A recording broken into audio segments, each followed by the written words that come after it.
Hello everyone, welcome again to my channel. Today, as we normally do, we're going to keep focusing on football, soccer, methodology of training and tactics. And today we're going to focus specifically on methodology. We're going to talk about the tasks or exercises that are normally used, especially in Europe, where I worked and studied for many years, okay, and where I learned according to especially methodology used in Spain, in Football Club Barcelona, and also in Portugal, where I've been studying. Okay, so we're going to talk about different types of exercises or tasks in football, soccer. Okay, within the methodology created by Professor Francisco Ceirullo in Football Club Barcelona, called Structured Microcycle.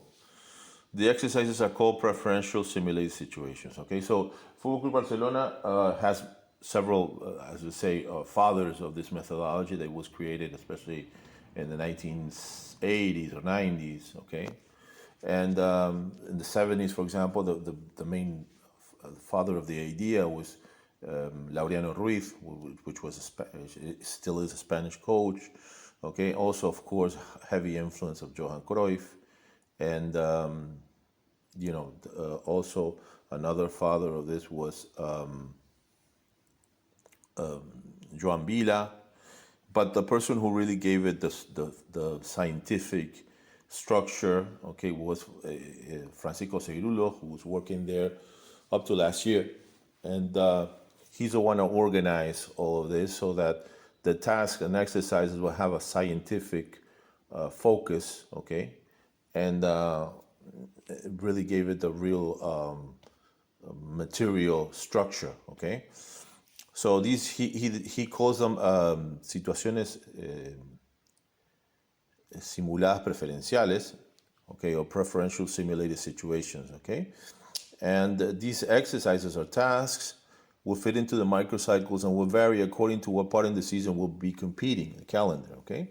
Calendar year, and will change since they possess different characteristics and have different objectives. So these tasks will fit into the microcycles that you're going to be competing and where your team is going to be playing, okay, according to the objectives that you're going to have that your team is going to have, okay?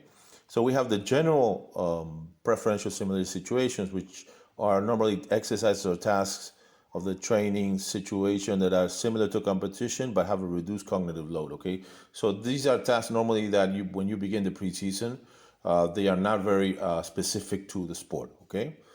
Then we have the directed PSS, okay, which are normally nature and organization of the load, okay, is similar to competition but with unspecific decision making, okay? So we're going to have a little bit more similar to the real game, the real situation, but they're not going to have specific decision making, okay? Then we have the special PSS, okay, or preferential simulated situations, which are majority of elements of the game and also specific decision making. So now we're going to have something very similar to the specific situation where we have specific decision making.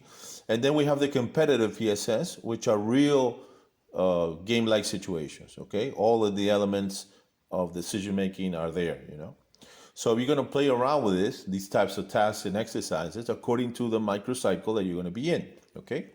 And that your team is going to be competing according to the calendar, okay? This is according to the Spanish methodology and Football Club Barcelona methodology specifically. Remember that especially structural microcycle and tactical precision are the two methodologies that are more commonly used right now in professional top football, top soccer, okay? Classification according to tactical precision of the exercises, okay?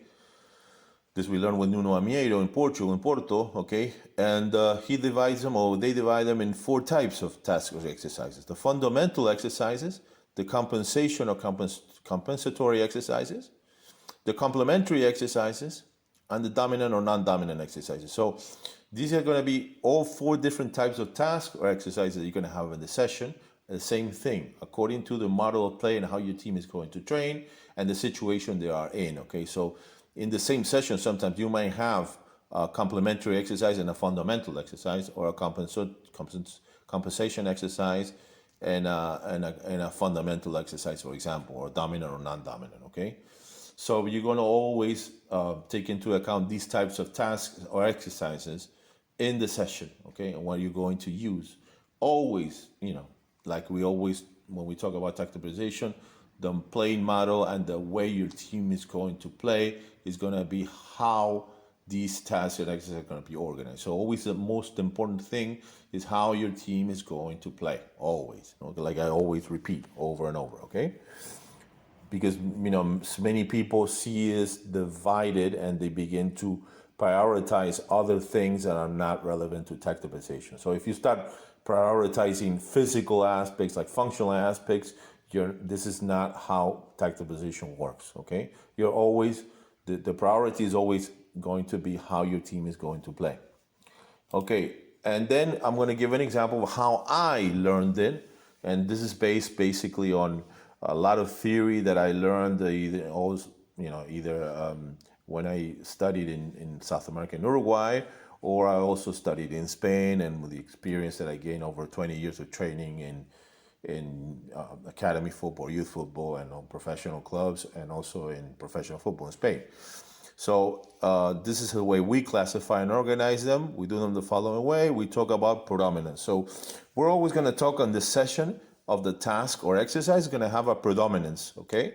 This means that many aspects are going to work all together, but there's always going to be one that's going to be pushing more. It's going to have more predominance over the other.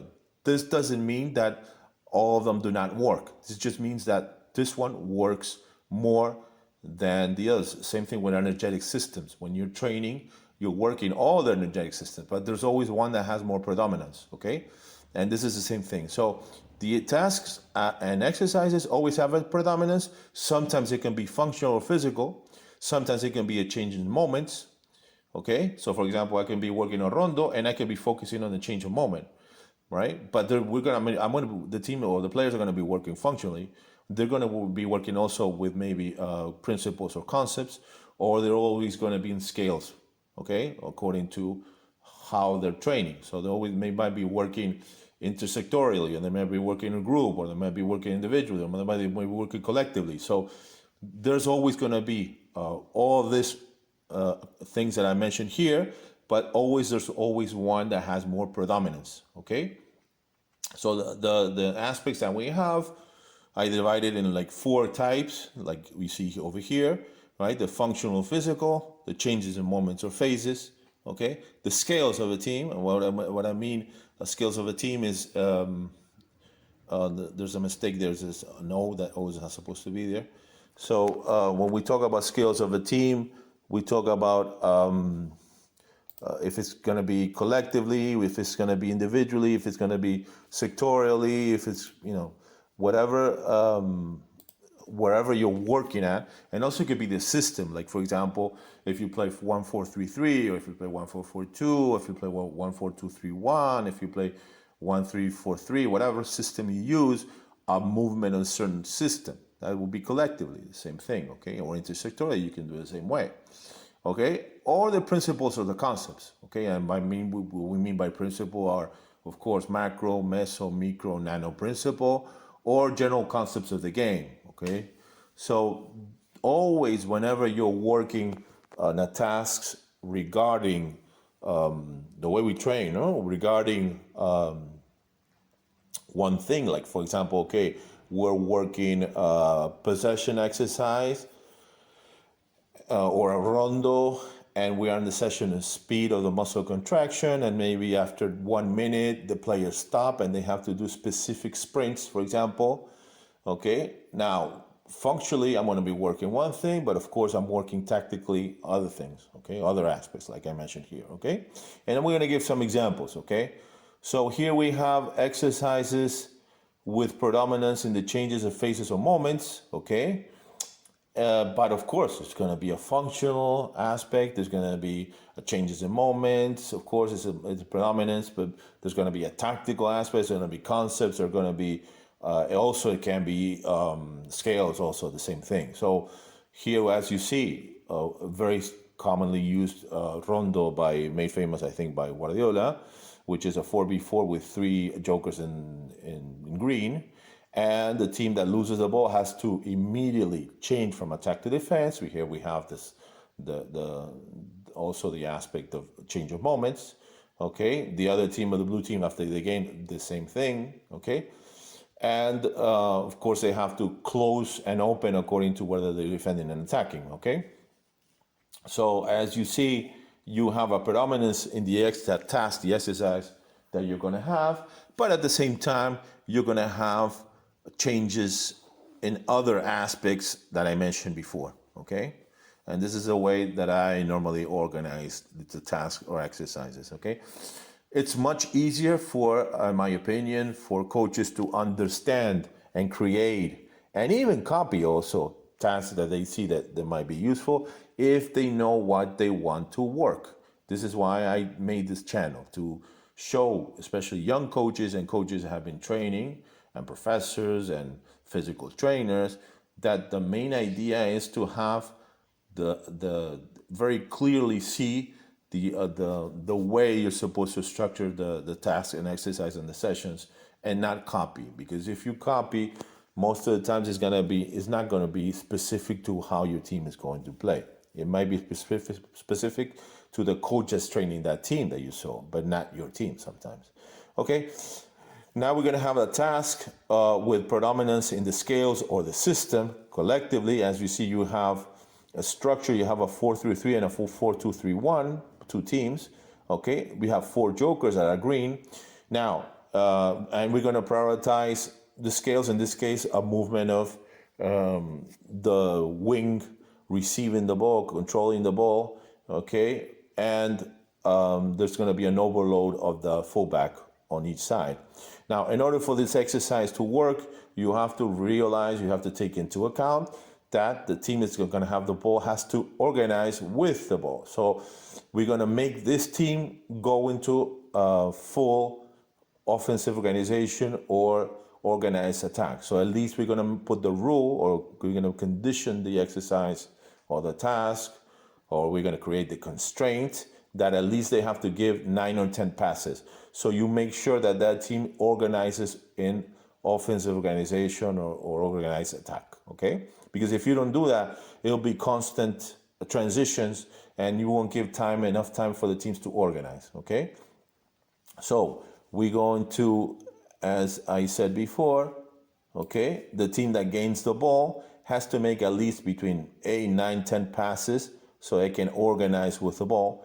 After these amount of passes that you give them as a rule, okay, you will have to pass the ball to one of the wings, and one of the fullbacks will overload, and we finish, okay, the play in a normal situation. Okay, the defender's defending and the attacker's attacking. Okay, after this happens, again, the same thing. If the team scores, maybe you can repeat with the same team or change to the other team. Real situations, okay, where you're not stopping this. You're always letting the players play, okay, but conditioning or giving them the rules so that they begin to understand the phases and moments of the game, okay, offensive organization or organized attack and transition, offensive transition, and defensive organization and defensive transition. So you're always trying to make them organize with the ball and without the ball, letting them know what moment or phase they're in, okay, and creating situations where they will really see in the matches where they're going to play, okay? So this is an exercise with predominance, okay, in the scales or a system, okay? We're working collectively also here, okay, with 4 jokers, okay? But at the same time, there are other aspects like the functional. This is why, of course, we have time of the exercise, like 3 or 4 minutes, 5 minutes, because if we're working a long time, we're going to be working functionally, not the correct systems that the players normally play, okay? Which are normally aerobic with an aerobic lactic power, okay, in the matches, okay? This is normally the 2 systems that with predominance are used in football, okay?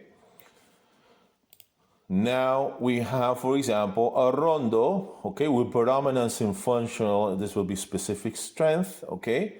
But at the same time, we're working tactically, okay? And also always seeing this as a whole, okay? We're not seeing this as individually, okay? So we have a 6v2, okay, 6 and 6, okay? After 10 seconds, okay, players will come out and sprint back, and another 2 players will go in, okay? And we're working specific strength, okay, because players are stopping, changing direction, and especially on one leg, this will be a specific strength task or exercise, okay? And after several repetitions, we change teams. We can do it with 2 groups, we can do it with 3 groups, we can do it with, normally this is a task that are very easy for the players that are outside on the inside the rondo, but outside with the ball in possession. And of course, make much harder for the green team because we want them to stop and change direction many times and go, okay? Same thing, exercise with predominance in functional physical aspect, but we're working also other things, okay? This is the main idea, okay? And we have another one with predominance in macro, meso, micro, and nano principles or concepts of the game, but also working functionally, working scales, working many things, okay? So this exercise is very simple. Team that attacks has freedom. They can move freely in the 3 spaces, okay? Although we don't want a lot of accumulation of players in the same space. So we're always going to try to maybe 1 player help out, or at the most 2, okay? And the team that defends can only defend in the zones that are marked, okay? So the forwards can defend on the last third, the midfielders, the 3 midfielders only in the middle third, and the defenders on the first third, okay? So we're going to try to create at least a +1 wherever they're attacking, okay? And once we do this, always a +1 or a +2 on each zone, and then we can attack by creating overloads, okay? And the rules, you can choose whatever you prefer, okay? You can create maybe just a +1, and also there you can work on balance, offensive balance, and many other things, okay? This is just a format so you guys are able to see it, okay?